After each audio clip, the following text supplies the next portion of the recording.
Let's make an easy vegan Doda Burfi. For this recipe, you would need 1 cup of figs, 1 cup of dates, 1 cup of mixed dry fruits, and some oil. Soak figs and dates in hot water for 20 minutes. Grind the dry fruits to make a fine powder and figs and dates to make a fine paste.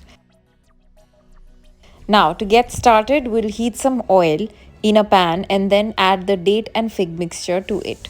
On slow flame, we'll start cooking it till the mixture starts to leave the sides of the pan. At this point, we'll intermittently start adding the dry fruit mix and stirring it, making sure that there are no lumps and the mixture is even.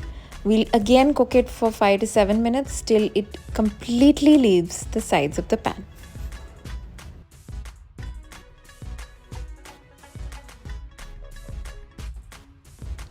Once done, we'll take it off the heat, transfer the mixture to a butter paper, pat it flat, and then add another paper on top and use a rolling pin to get the desired thickness that we want.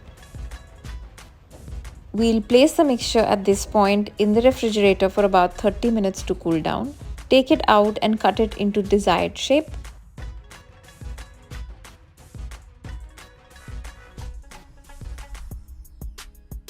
Top it up with some dried coconut and serve. Enjoy the recipe. Happy Diwali!